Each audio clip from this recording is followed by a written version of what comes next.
Hello friends, आज की इस वीडियो में हम बात करेंगे ऐसे ऑन शीप। दोस्तों, अगर आपने अभी तक इस चैनल को सब्सक्राइब नहीं किया तो प्लीज अब जल्दी से इस चैनल को सब्सक्राइब कर लें और साथ ही बेल आइकन बटन को भी प्रेस कर दें।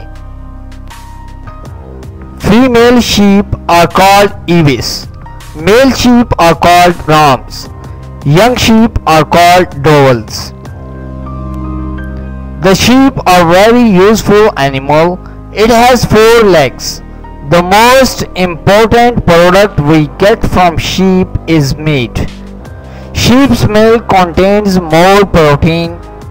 The sheep eat green grass. People eat sheep meat and drink sheep milk. The wool is used to make cloth. Sheep are closely related to goat.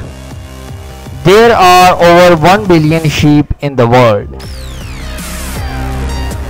Sheep have excellent hearing. Sheep can see behind themselves without moving their heads. Sheep have good memories. तो दोस्तों, ये था ऐसे on sheep. दोस्तों, अगर आपको ये video पसंद आया हो तो प्लीज़ आप इस वीडियो को लाइक ज़रूर करें, इस वीडियो को शेयर करें। अगर आप इंटरेस्टेड हैं ऐसी और वीडियोस देखने में तो प्लीज़ आप इस चैनल को सब्सक्राइब कर लें। आप इस वीडियो को फेसबुक, व्हाट्सएप के द्वारा शेयर कर सकते हैं, अपने दोस्तों को इस चैनल के बारे में बता सकते हैं। अगर आप चाहते हैं कि मैं किसी पार्टिकुलर टॉपिक के ऊपर वीडियो बनाऊं तो आप कमेंट के थ्रू बता सकते हैं। Thank you.